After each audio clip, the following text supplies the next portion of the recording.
sit and ponder self-defining me against the we. Self-reflective. My mind's eye knows no eye apart from gazing at my proverbial navel. Alone. I sit in all my distinctions, relishing the task of naming what I'm not remembering that it is not good. No wonder this whole somber scene is Eremacene. Alone? No.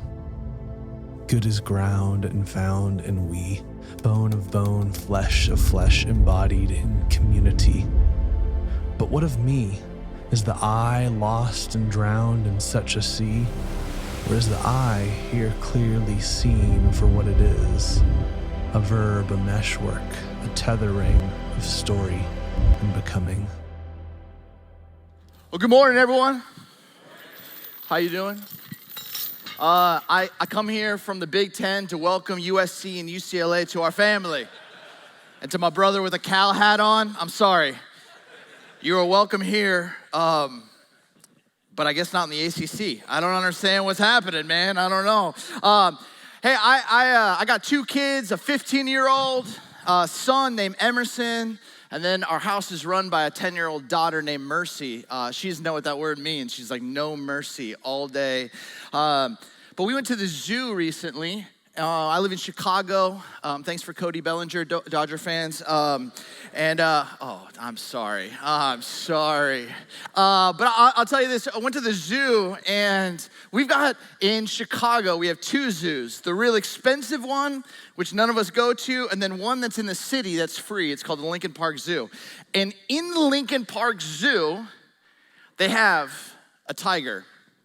And I get really excited whenever I see like lions and tigers.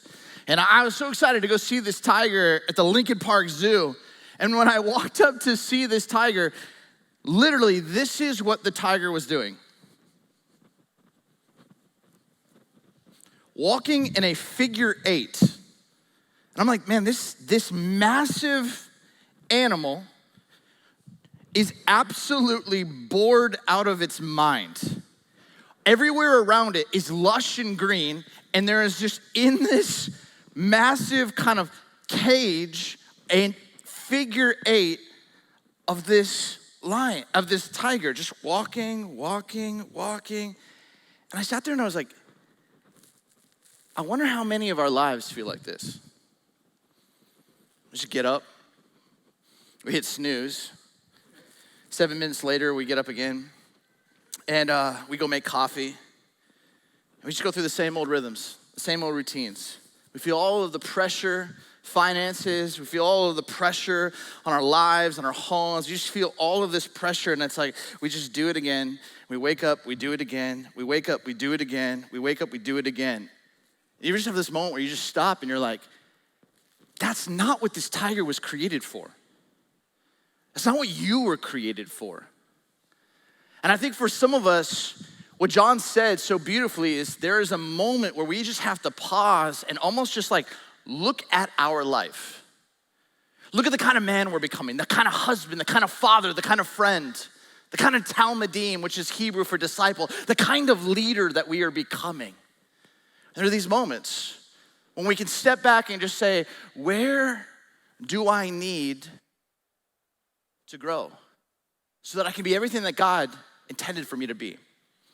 For me, one of the ways that I teach and the way that I think about my life is through arrows, because sometimes people look at me and they go, hey, what direction are you taking this talk? And I'm like, well, in multiple directions. Because for me, I want us to first go backwards. And when we go backwards, and you'll see these emoji of arrows that will come up on the screen in a second. I don't even know if the TV's on. No, but okay. But it will come up behind, I think. Dale, can we give it up for Dale?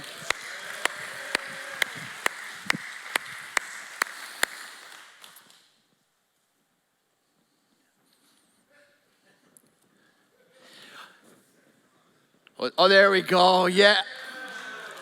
Wait. I think you double tapped it. There we go. Dale, well done.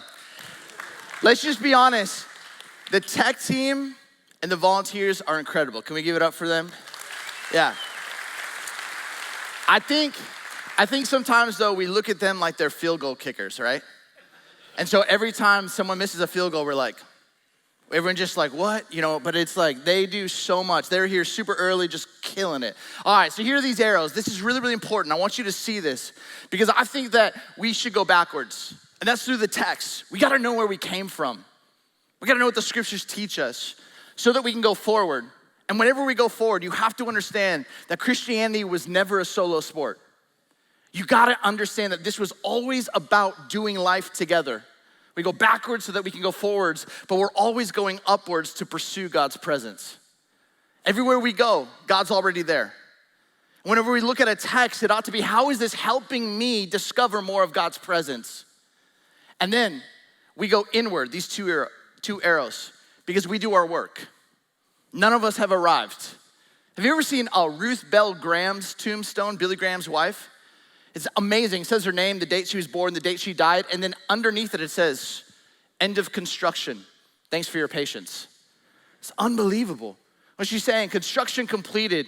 Now that I'm in heaven and I am fully who God intended me to be. But man, thank you to everyone who was patient as I was doing my work to become everything God intended me to be. We go backwards, we know where we came from. We go forwards, we do life together. We go upward, pursuing God's presence. We go inward, we do our work so that we can go outward and bear witness to what Christ has done in us and for us and through us, and most importantly, with us. And I've been learning a lot about this. A couple years ago, we bought an old cabin up in the mountains of Arizona. And this is kind of what it looked like. This greenish teal carpet just had all of these drop down ceilings. It was brutal. And I'll be honest, what gives me most anxiety in this world is going to Home Depot. Because I see all these people who know how to work tools, and I'm like, Makita, I don't know. So I always pray, Lord, would you show me someone older, wiser, in an orange apron who can father me through this, because my dad never taught me how to do this. And so my wife, she actually is really good with tools, but she's like, hey, we get a demo. I was like, awesome. Basically, all you have to do is just attack the kitchen, attack the drop-down ceilings.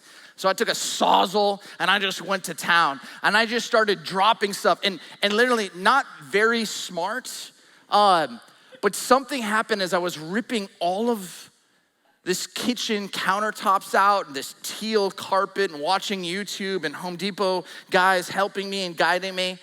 I had this moment where I felt like God whispered to me, this is what I want to do in you. I want to actually clear out what is blocking you from more of my love, more of my grace, more of my peace, more of my light. And this is the wildest thing that happened is when I moved the drop-down ceiling, what the drop-down ceiling was doing was actually blocking natural light. And as I moved it, this is the next picture, this is like what we created. All of this natural light, it like wildly open. And there's this moment that I sit here and I go, this is what God wants to do in you. The fact that you got up on a Saturday morning, granted, college football doesn't start for another 14 days, but you got up on a Saturday morning to say, hey, I wanna be a better man. I wanna be a deeper man.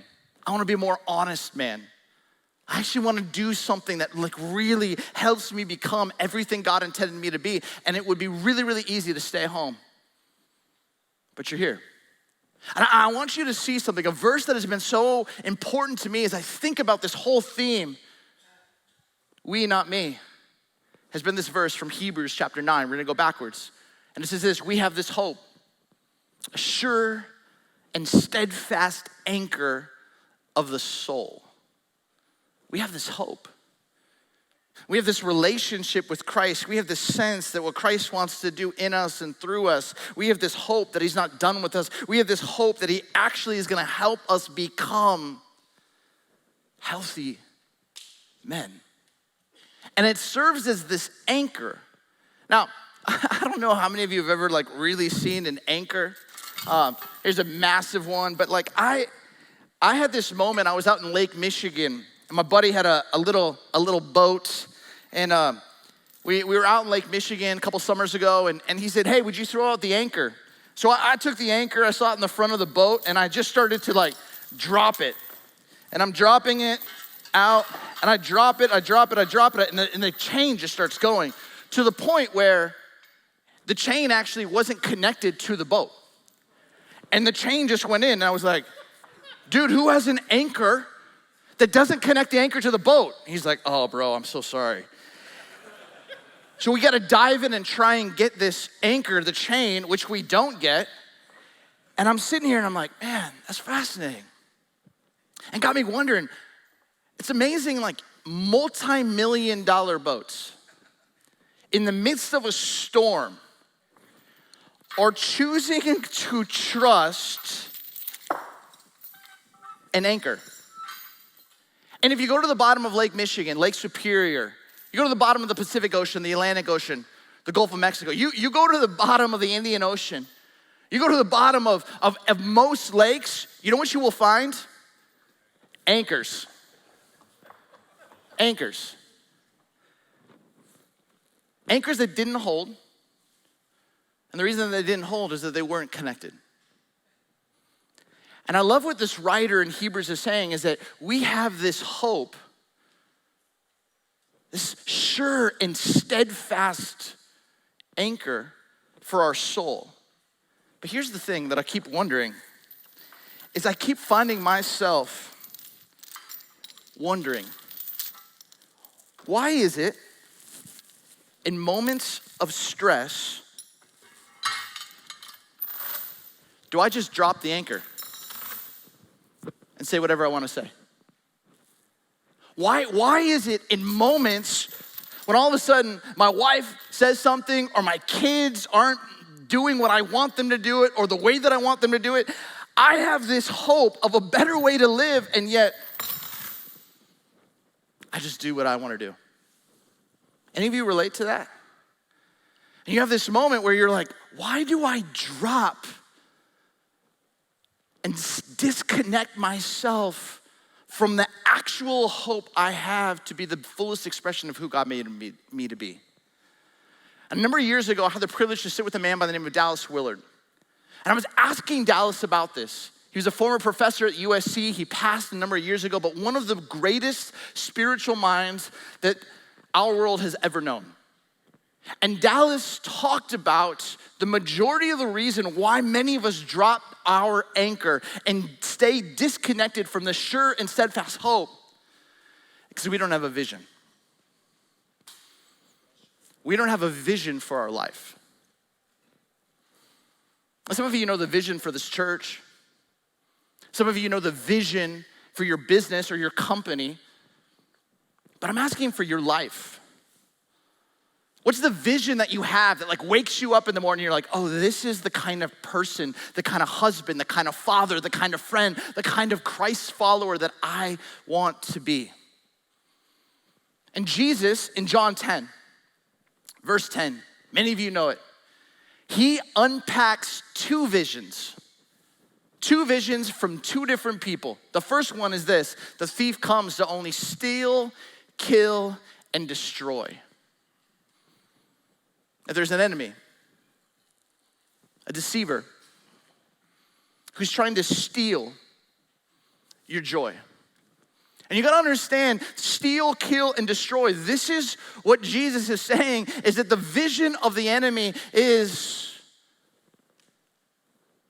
wildly powerful. Because if I wanna steal something, you have something I want.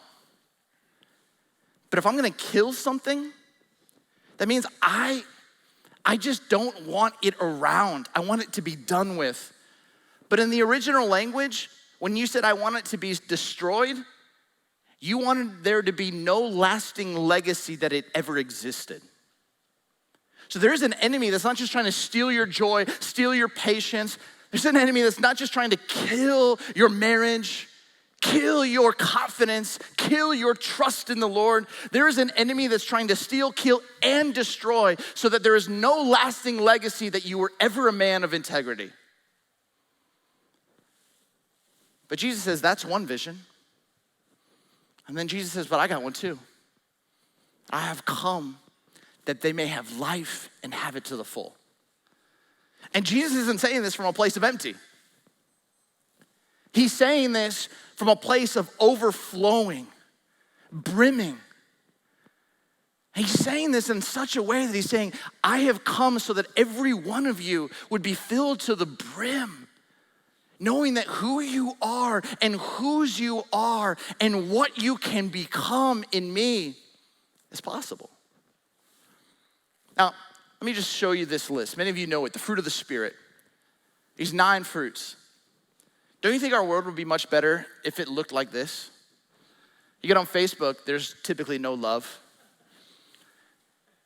You get around the Clippers fans, there's no joy.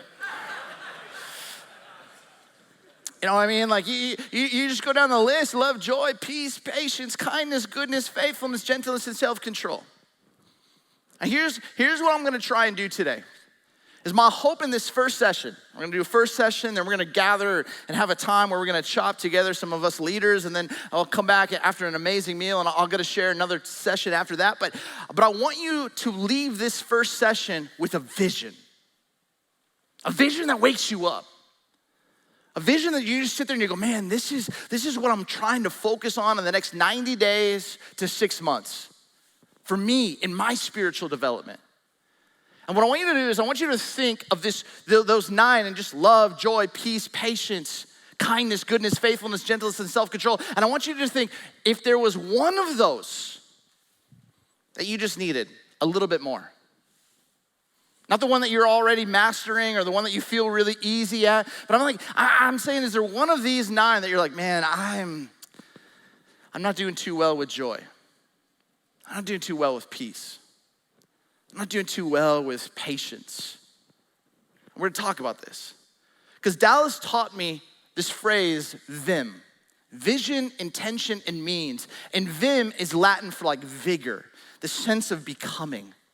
And vision, Dallas said, is that it's one God-inspired way to be more like Jesus. One God-inspired way to be more like Jesus. It's not forever, but again, if you are like me who loves sports, nobody just drifts to becoming a great three-point shooter. Nobody just drifts and wakes up one day and goes, man, this is amazing. I know how to break down a cover 2 defense and know who to throw to as a quarterback. All it does is it requires a level of practice, a sense of vision.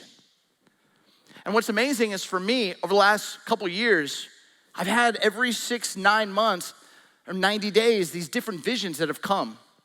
About 2 years ago, this was the vision that was really, really important to me. When you anchor your life in Jesus, you have nothing to prove, nothing to lose, and nothing to hide. I would wake up each morning. I'd say that phrase. And my life anchored in Jesus, I got nothing to prove. I know who I am. I got nothing to lose. Because as long as my identity is centered in the belovedness of Christ, all of this life pales in comparison to what heaven will be. And I got nothing to hide.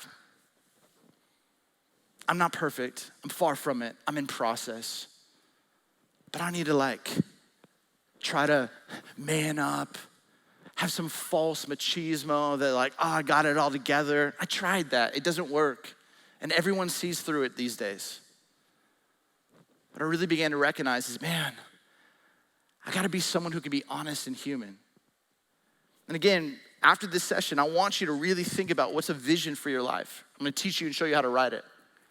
But here's the power of a vision. Because I started to realize when you don't have a vision, all of a sudden there becomes a battle internally within you of 3 wills. The first will is this, the impulsive will. And this is where you just do what you want to do. You just do what you want to do. And some of us get this. You come home and you've had a good day. I mean, you woke up and you listened to some worship and you did your Devo and you had your coffee and you felt really, really good until you got on the 91 freeway.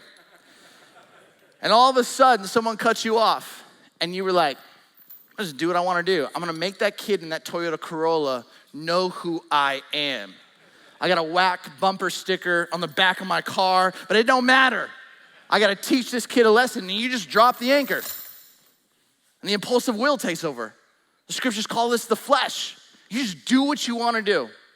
I'm gonna go buy that. I'm gonna go look at that. I'm gonna go do that. I'm gonna go taste that. I'm gonna go experiment that. I'm gonna go flirt with that. I'm gonna go do all of this stuff, and it's just us dropping the anchor. But Dallas said there was another way, and he called it the reflective will. And this is where you reflect and you ponder on, will this truly help me live in Christ? When you have a vision, and all of a sudden your vision is, say, a life anchored in Jesus is one that has nothing to prove and nothing to lose and nothing to hide. And all of a sudden temptation comes at you and you find yourself going, well, if I say yes to this, will this help me live into my vision of nothing to prove, nothing to lose, or nothing to hide? Or if I say yes to it, will I be dropping the anchor? And when you can begin to have a vision and you can reflect and go, it's not gonna help me. It's not gonna help me. It's not worth it. And what Dallas said, and this is what was the most brilliant thing for me, is that underneath the impulsive will and the reflective will is something that he calls the embodied will. And this is the muscle memory that builds over time due to your actions. So how many of you, guys, you like the first thing that you do when you wake up is check your phone? 9 of us. Okay, cool. The rest of us are lying, but all right. How many of us like, you find yourself, you have a pattern at which you do things. And what's amazing is those choices create muscle memory. And for some of us who grew up as children of alcoholics, our parents, when the garage door opened, they could start to taste the bourbon on their lips. It was just this trigger. And they had Monday night, Tuesday night, Wednesday night, Thursday night. They could lose themselves in alcohol. And that's how they chose to handle their stress. Some of us guys, we don't do that. We choose to handle it through work. And we're workaholics. Some of us, we handle it by going to buy stuff or look at stuff. Whatever we do to escape, all of those decisions have muscle memory. And until you can make a decision against yourself, which is one of the hardest things to do, when you can look at that and say, man, in that moment right there, I am dropping my anchor. And if I'm gonna hold on to this anchor and become that vision that I have, I'm gonna have to choose a different way. And what's amazing is the more that you choose the reflective will, the more that you actually will build muscle memory to be the kind of person that has nothing to prove, or nothing to lose, or nothing to hide, because you're actually embodying your vision. Does this make sense? But what that requires is intention. You have vision and then you have intention. And this is our personal decision day by day, choice by choice, to overcome and become like Christ.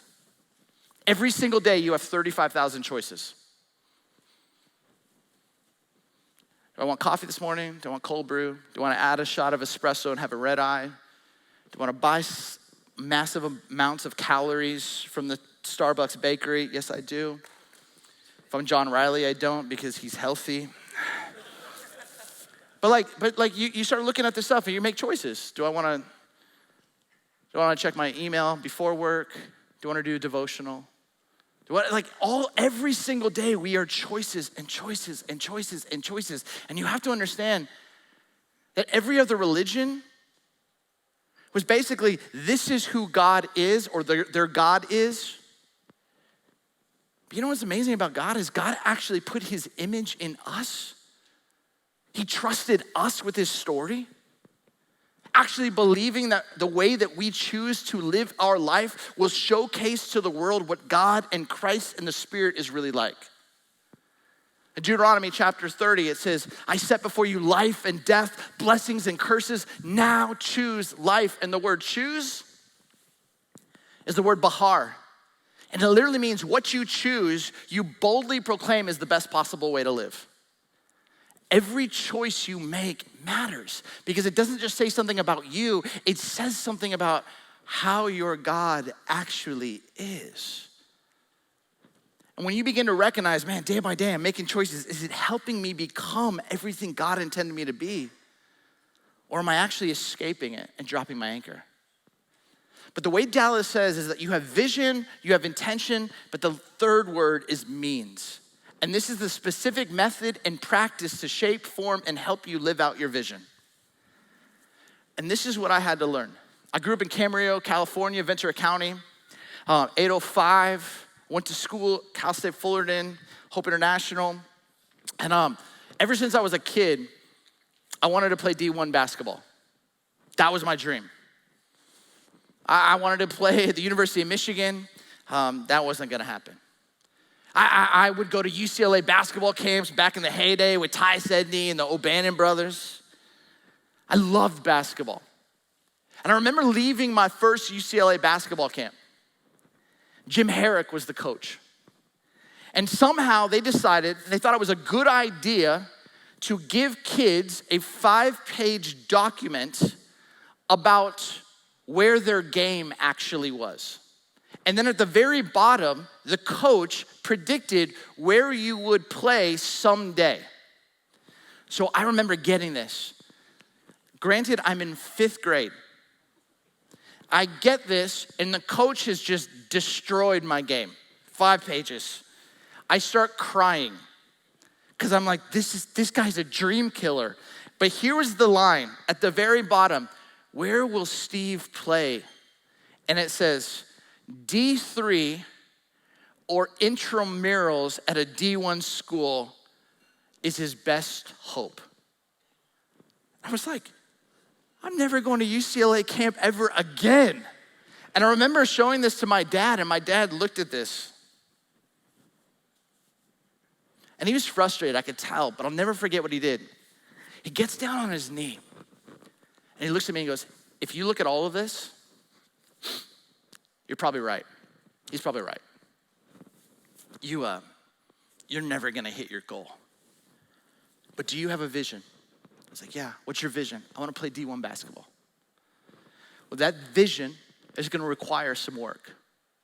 If you're willing to put in the work, I think it's possible. And I was like, you do?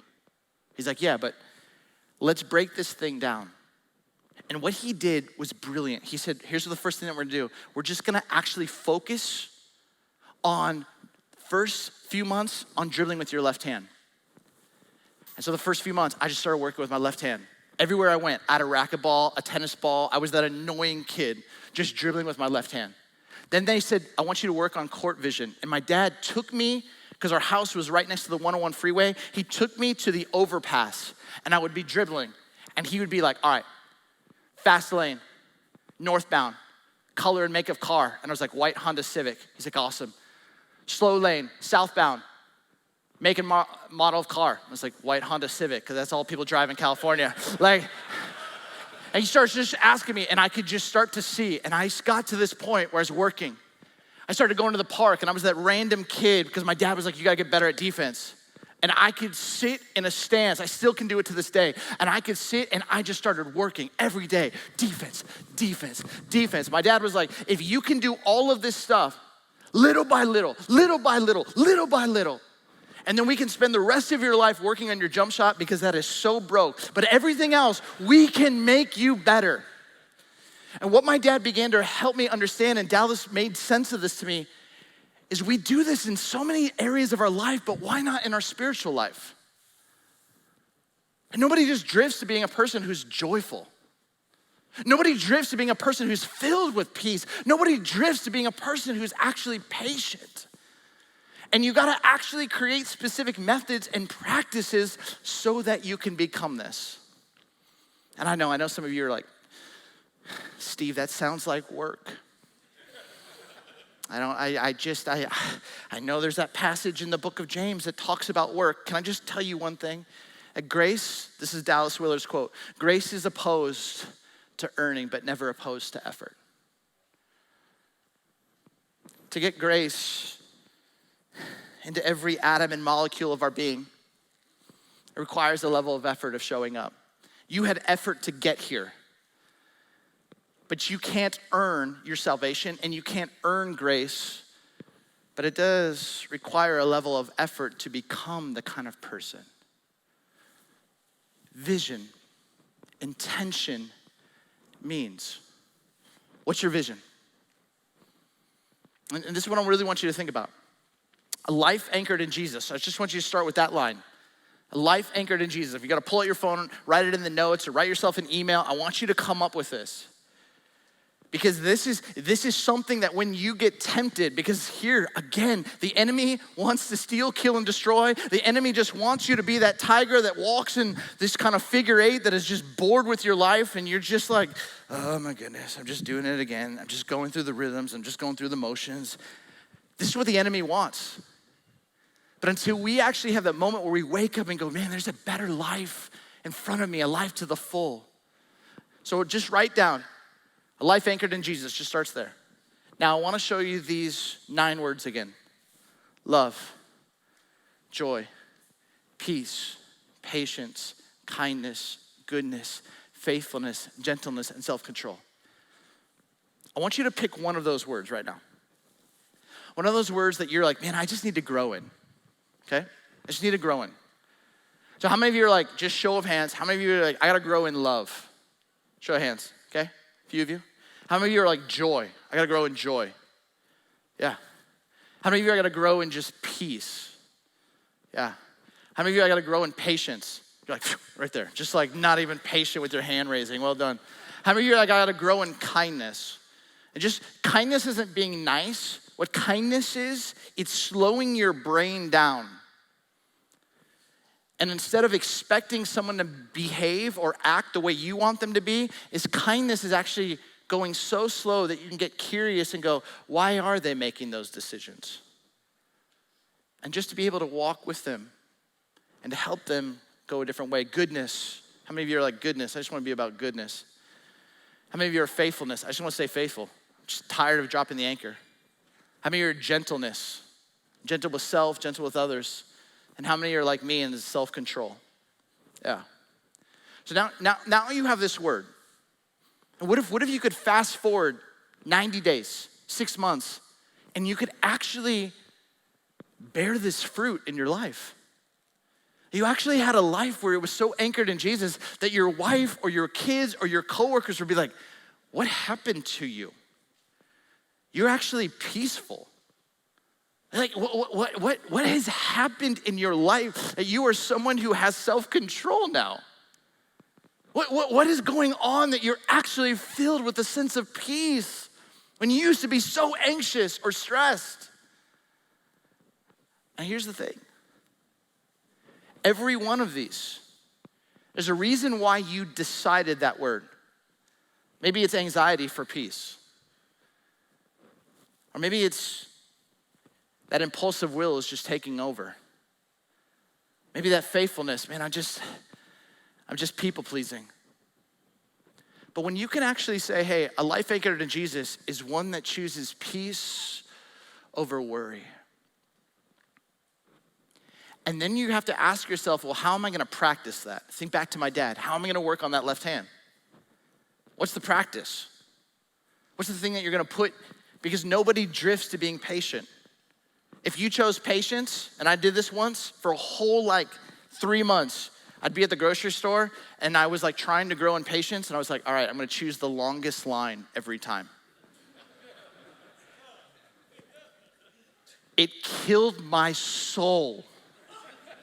I'm like, why? What? This is, and for the first month, I was like, this is terrible. This is the dumbest idea. If you're on the 91 and you're just driving and you're like, this is killing my soul. I just but start to think about this. How patient is God with you? How faithful is God with you?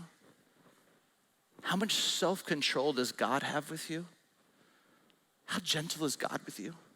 How good is God to you? How peaceful and shalom-making is God for you? How much joy does God have for you? How much love and kindness is, and all of a sudden, as you start to go through this, you start to see yourself differently. You start to see others differently. But here's the thing I realized. For so long, I started, ever since I met Dallas almost 20 years ago, I started working on this. But I realized something, that for the first 5-10 years that I did this, I only had a little bit of growth. And I couldn't understand why. And then it hit me. Talking with Dallas one more time, he said, "You're just trying to do it on your own." I'm like, what? He said, spiritual formation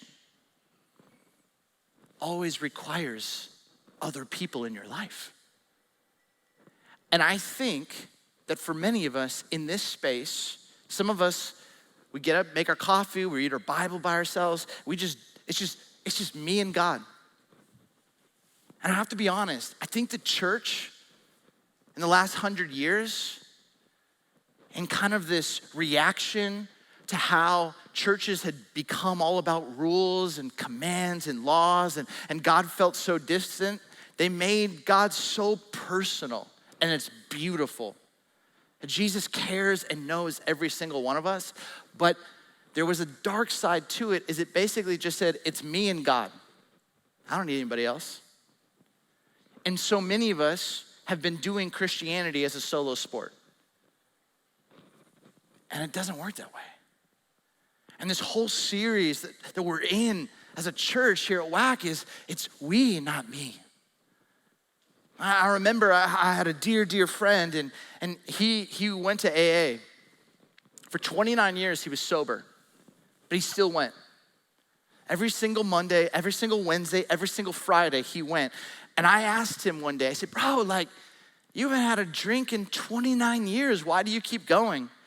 He says, because every Monday and every Wednesday and every Friday, some kid shows up for the first time. Some mom who's just train wrecked her whole life shows up for the first time. Some dad who still hasn't even hit rock bottom and he's trying to manage his brokenness shows up for the first time. And he says, I show up because I firmly believe if we make it, then I make it. And that statement changed everything for me. If we make it, then I make it. And I think for so long, especially in Southern California, growing up here, man, it was image. It was how much you could manage. It was how much you had. It's how much you could pretend. It's how much you could perform. It's how much you could power up. All of that. And there was this sense of, it's just me. It's just me. It's just me. It's just me. And I realized something. All of those guys who went alone got swept up.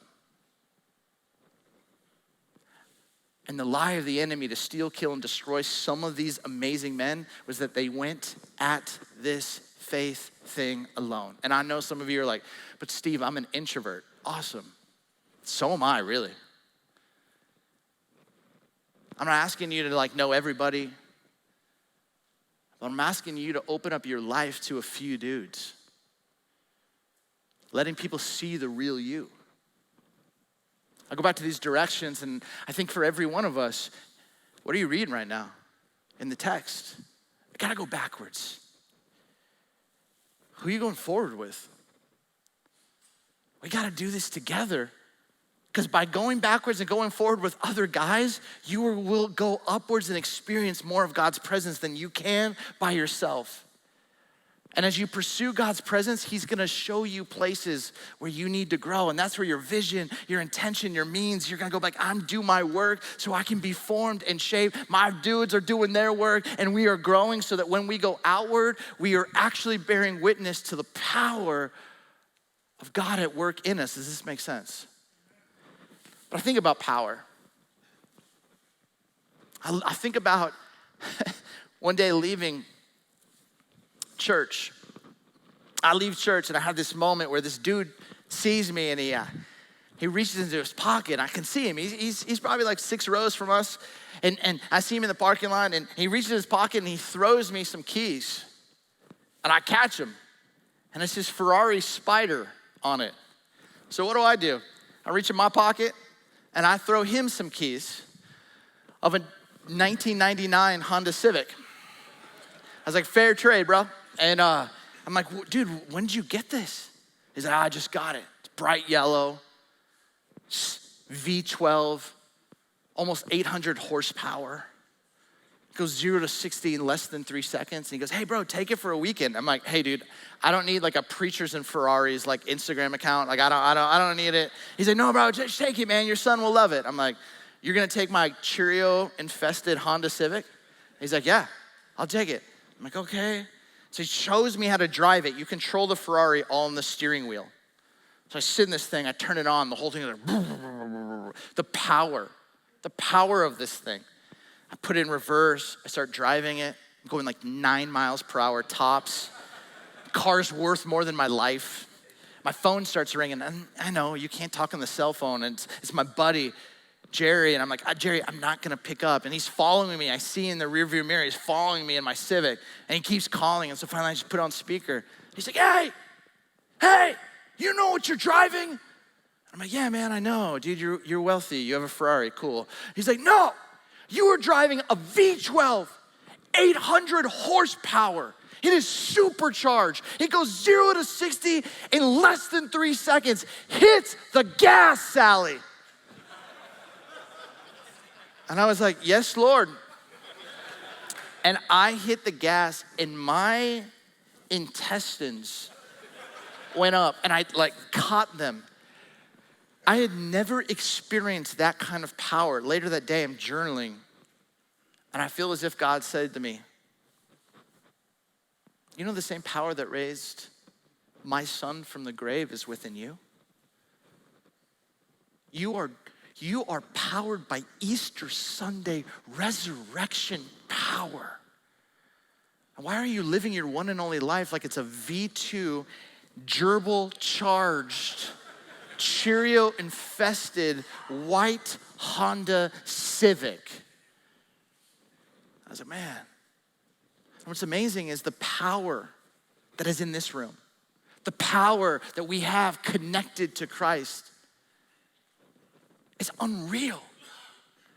But I think for some of us, if we're really, really honest, we know it's there, but we don't know how to access it. If you actually see, and you kind of get up, everyone, I want you to stand up, except for you in the balcony. I want you guys to come forward in a second. There's a cord behind you. If you see this cord, it literally is this. And it is connected all throughout this room. And what's gonna happen is these ushers are gonna come by. And they have wire cutters. And what I want you to think about right now is this. There is something that happens when we are connected to God, connected to each other. But I think if we're really, really honest, for some of us, we're in this season. Oh my goodness. Oh, there we go.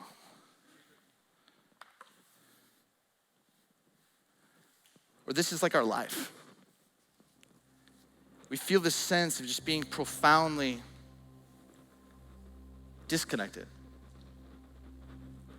And when you walk this life of disconnection, you're gonna find yourself just doing that figure 8. Just going through the motions. Maybe you show up to church on Sunday. Maybe you don't ever just seem to open up your life. But it's a life that's really disconnected from yourself, disconnected from the power of God. The ushers are gonna come by and they have these. And here's what I want you to do, because I really want you to really have this moment. Because I think every one of us have had moments when we've felt connected to God, and I think we've all had moments when we felt connected to some brothers and dudes in our life. But if we're really, really honest, we've all experienced moments where we've felt profoundly alone.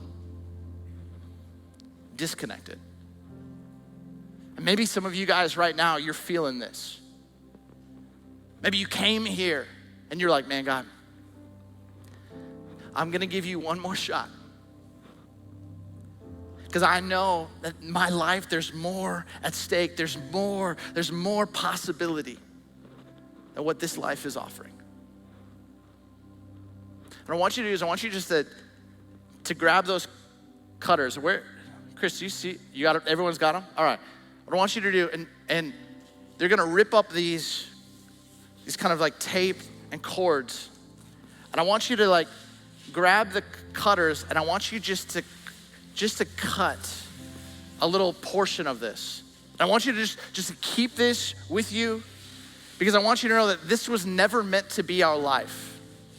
A life of disconnection to God, disconnection to each other, disconnected to ourselves. But please be careful, don't cut your thumb off right now. That just would be awkward. But if the guys beside you might just hold and you just gotta take a cut.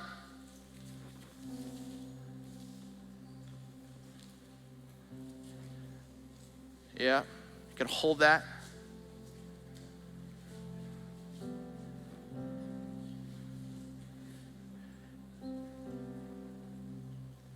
And one by one, I just want you guys just to start cutting this. Just start cutting it. Just keeping this.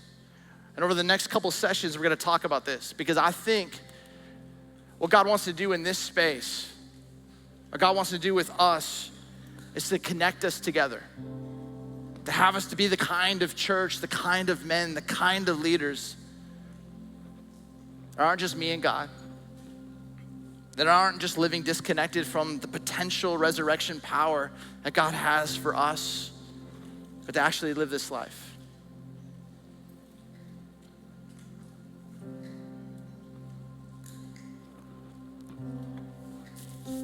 If you don't know the guy beside you and they're cutting, ask him his name.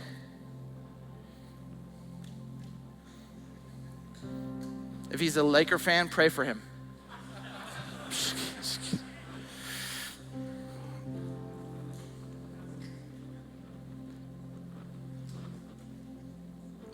But as you sit down and you hold this, I want you to ask yourself just this simple question. When's the moment you felt most alone? When's the moment you felt like, man, nobody gets me, nobody sees me, nobody understands? And for some of you, maybe that's right now. Maybe for some of you, that was years and years and years ago as a kid. Maybe for some of you, that was in a moment in the workplace that you're like, everyone thought I should know, I just didn't know. Maybe for some of you, it was in a sense that you didn't even understand how the enemy was trying to steal, kill, and destroy, and you just felt tempted and you made a decision and it just train wrecked. And I think until we can sit here and feel the pain of a life disconnected from each other and from resurrection power, you gotta define reality before you bring hope. You gotta feel that you never wanna be here again and you wanna actually see that there's gotta be a better way.